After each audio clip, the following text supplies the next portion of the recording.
previous media coverage of the case of a Czech drug smuggler and gang associate gives clues as to why Immigration Minister Iain Lees-Galloway decided to grant him residence, Prime Minister Jacinda Ardern says.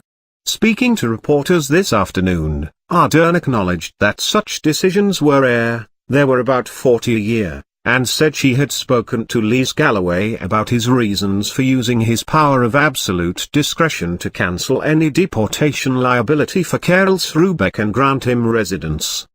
The minister shared with me the careful consideration that he gave this case. I can say from the information that he shared with me, it was clearly for him a very difficult decision.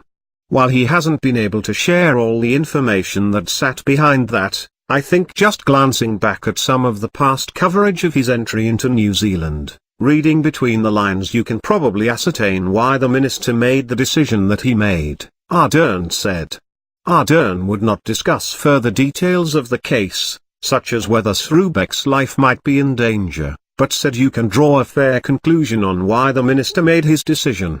Lees-Galloway granted residence to Sroubek despite his use of a false passport to get to New Zealand, his association with the Hells Angels, and the jail time he is currently serving for drug smuggling.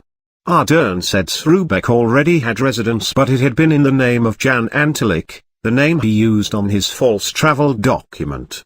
Lees-Galloway's move gave him residence in his real name. One factor thought to be taken into account is whether Sroubek's life would be in danger if he was deported. Deputy Prime Minister and Foreign Affairs Minister Winston Peters said today he couldn't make a judgment on the case without seeing all the facts first. At this point in time I haven't had a briefing from the minister.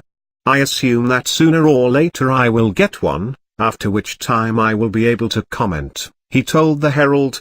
But National Justice spokesman Mark Mitchell, a former police officer, said he would travel to the Czech Republic to get to the bottom of it if he had to.